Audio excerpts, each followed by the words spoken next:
Hello, everyone. Welcome back to Two Dudes in the Bible, where two dudes, me and George, talk about the Bible. Today we are going to be discussing Genesis 6 through 10. Yes. Yeah. So we've covered the beginning of the world and we've talked about many of the earliest references to the coming of Christ. And now we will cover one of the most popular uh, Sunday school stories with the flood and the promises that it brings. Uh, Yeah. are we getting to the Tower of Babel? The Tower of Babel, I think we're going to talk about later. That's Genesis 11. Yeah, that's 11. We're not talking about the Tower of Babel today. I mean, is the is Noah's Ark really the most popular Bible story? I wouldn't say it's the most, but I'd say it's certainly one of the most. It's definitely one of the most. Yeah, I think David and Goliath is probably the most popular. David and Goliath, Jonah, um, yeah. Shadrach, Meshach, and Abednego. Oh, certainly. Zacchaeus. He was a wee little man. I mean, Zacchaeus has a song. Does Noah have a song? I'm willing to bet he does, but Zacchaeus has a much more That's true. high-profile song. That's true.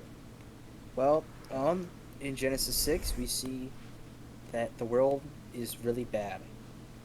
Now, is it as bad as it is now? No, it was worse. Um, and there's some weird stuff. We see the sons of God have kids. Now, what do you think it means when it says sons of God, George? So I've heard a lot of people try to make this delineation. I've heard that the sons of God and the daughters of men are there are fallen angels on the world who've repented.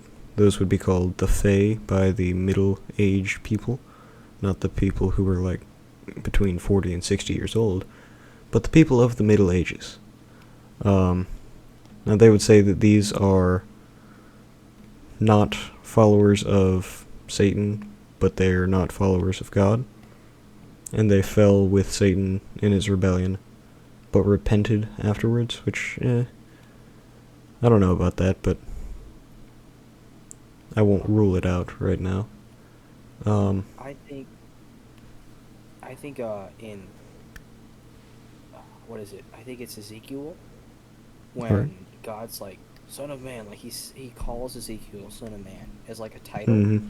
Yeah. I think that might be, at least that's what I believe, that that's what it means when it says like son of God, right? Because Adam, in a sense, was the son of God because they were made in like the image and likeness. Mm-hmm. When it says son of God, it could also just be just men, normal dudes. So one I thing, have I have heard that argument before. yeah.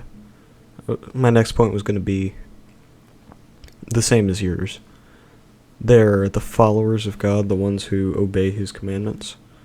Um, Not perfectly, of course, but the ones, Ultimately, yeah, the ones who are above the rest in their attempt to follow the words of God. Which brings us to an interesting implication that even the best of the people on earth are falling into this evil, this sin that is so widespread that God chose to destroy the world, and he even regretted. Well, he was sorry that he had made man. yeah. I think that one interesting point is how, like, God, he doesn't make mistakes, but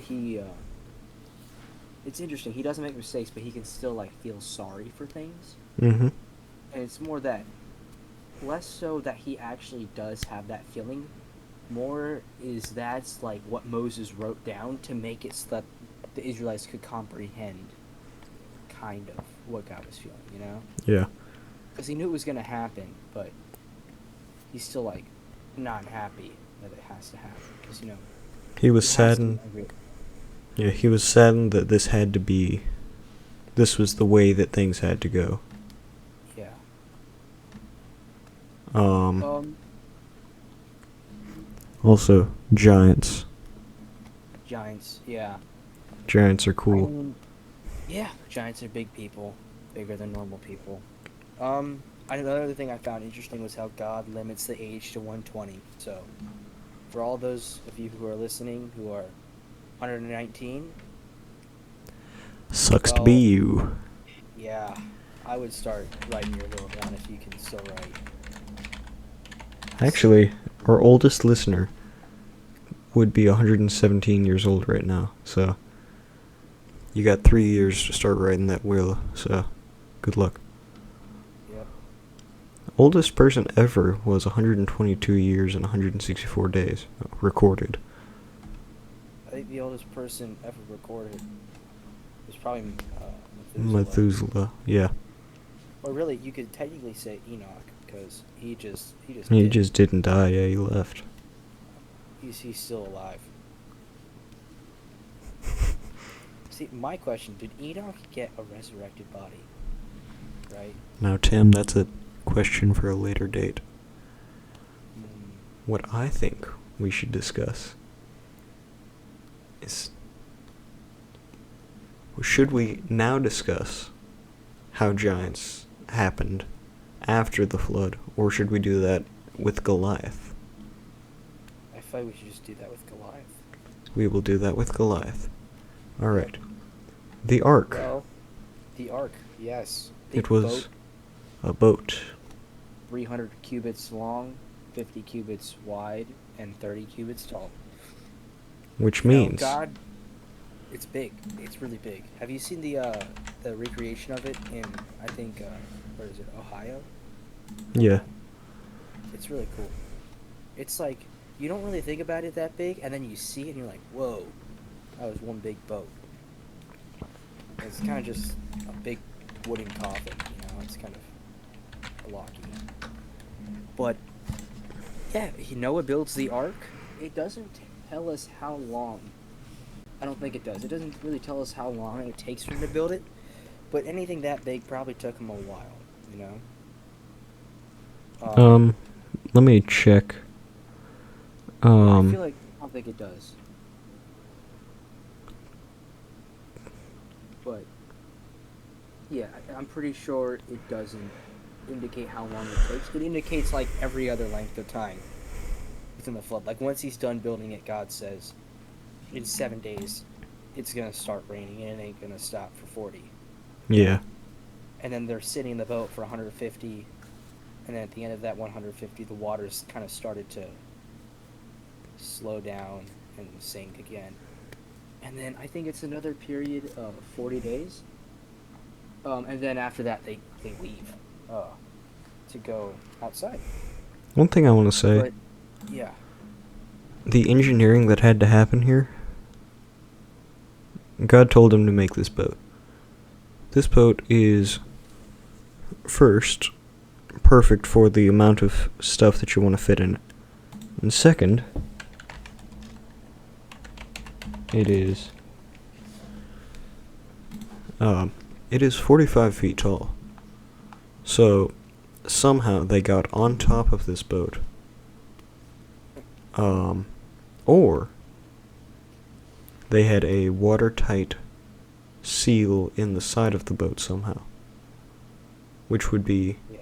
mind-boggling for what we think technology was in ancient times.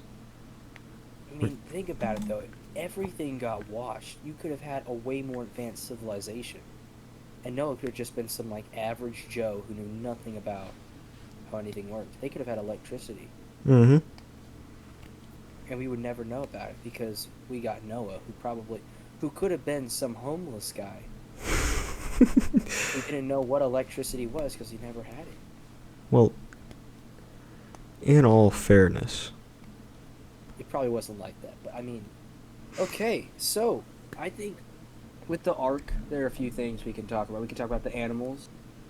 One thing that doesn't really get talked about in like the shows or the stories is how you had to get extra pairs of the clean animals because they have to eat. Mm-hmm. And then one thing that I like just noticed, like it's obvious, but they brought plants too, and Yeah. it just made me feel really stupid because I'm like, oh wow, I never thought of that. They brought plants with them. It's pretty cool. They had like probably a room with just a bunch of plants growing. Mm-hmm. Like, I don't know. I never thought of that. It's really interesting actually. Um, Yeah. Interestingly enough, there are plants that grow without leaving the ark. I don't know if I'm getting ahead of myself here. Um, it is chapter 8. no, they're fine. Talk about it. I mean the Alright. Yeah. olive tree. Yeah, the olive tree grows, but it never left the ark. So at some point, by miracle, there was Plants were growing still. Yeah. still growth. Yeah. I mean, that could be something from as simple as trees just getting killed and the seeds kind of just getting mixed in with the mud, Mm. and some by pretty much chance just getting at the perfect level. Yeah. That would be make sense. Perfect sense. Also, olives could float. That's true too. So, I mean, think about it, the water was probably really dangerous. There was just like probably a bunch of ruins of houses, trees, everything, just kind of floating around. It kind of makes you think the waters had to have been really violent for no one to like make it floating on wreckage and stuff. Yeah, but 40 days and 40 nights without food? Yeah, that's true. That'd be But think amazing. about it, someone probably like survived and just like lived off of fish and then eventually just died because maybe that's why they were in the ark for 150 days. Guy was just waiting for the last guy to just finally die. Mm-hmm. Yeah. He just like sends a shark eventually, like just to get rid of him. Noah's tired of the boat. No, and then God makes his, I don't know, this isn't the first covenant, but it's his first like official covenant after the flood, right? Yes. They leave and God makes a covenant with Noah. And we actually get some really important rules, Mm-hmm. He makes the animals fear humans. So now, animals are afraid of us. I guess back then, the wild animals weren't afraid of humans. And it's like, it makes you wonder, like, well, I wonder what that was like. Was it cool when animals weren't afraid of us? Yeah, it probably was. I'm sure now that they're afraid of us, it makes hunting a lot funner. Yeah, it certainly And does. then, yeah, now he also commands them don't eat animals when they have blood, and whoever kills a man shall be killed by man, right? Mm-hmm. That's Gives a... some pretty Okay, deep stuff. I got an interesting thing on that.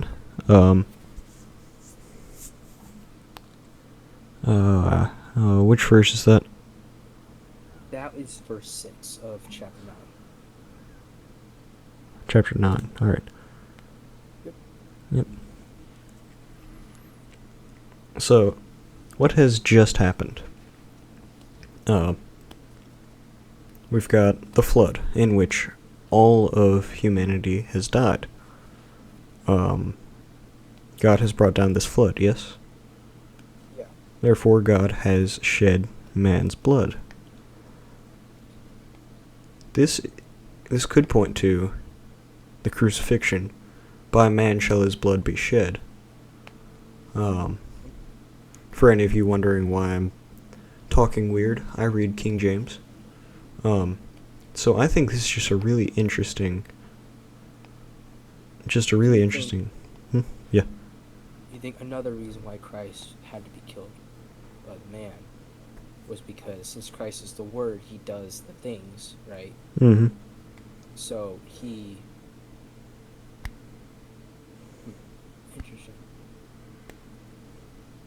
I haven't thought of that. I feel like that doesn't sound quite that could definitely be heresy. It definitely could be, but it was one of those things. It also couldn't be, right? It It all yeah. also has a chance of not being. It's one of those things where you're sitting there and you're reading, you're like, wait a minute. Yeah, it's like, huh. But If anyone has any answers or claims that it's heresy, please put that in the comments. oh Yeah, really, so he gives them a covenant, right? yeah, And afterwards, Noah becomes a farmer, and he plants a vineyard. yes, And yeah, he gets drunk. as any self-respecting farmer would. Not the drunk part, but the vineyard. Yeah, my question is, God does not really punish Noah for getting drunk, like, does he? I don't really see it. In fact, Noah kind of just punishes Shem for seeing him drunk, and then And naked. because- yeah, and naked, and then because Japheth and or no, he sees Ham. Ham's the bad guy. Yep. And then Shem and Japheth, they help their father. So Mhm. Noah curses Ham and blesses Shem and Japheth. So it's really interesting. Yeah. And we can see the blessing and the curses in the names of their sons. I mean, like, look at Ham's sons, like Cush, Egypt, Canaan. Like, Yeah. they're pretty bad places. Those are some pretty bad countries. I mean, God used the Israelites to kind of destroy Egypt. Not destroy it, but the Pharaoh's son died, and they went away with a lot of stuff. I mean, they lived in Canaan, kind of killed all the Canaanites, or they were supposed to. Ham fathers Nimrod, which he runs Babel, which we know what happens to Babel. It's a terrible city. He Yeah. also runs Assyria and Nineveh. And need I talk about that? We know how bad Assyria is from Jonah the VeggieTales movie, right? Of course, Fish yes. slappers. But then we see the sons of Japheth. And one thing I found is that I know this, like, I can recognize some people from Ham and from Shem, but the sons of Japheth, it's like, I don't know any of these dudes, except for Tarshish. That's the only one I know. Do you know any of these guys? I do know Magog. Oh, yeah. I feel like Gomer too. Something about Gomer having good gold. I feel like I've read that before. Yeah, I've heard Other of than that- Gomer as well. But Gog and Magog are they are the prophesied invaders of Israel, and Oh, yeah. it's the lands from which he comes. Yeah, basically an Yeah, apocalyptic place. Referenced Yeah, in I First think- Chronicles, Joel, and Ezekiel. Well, that would have been really smart to read the footnotes. Yeah. But we also see Shem's family.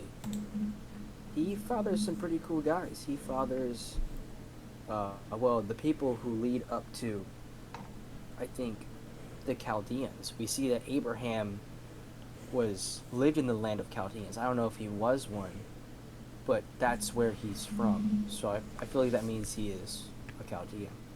Mm-hmm.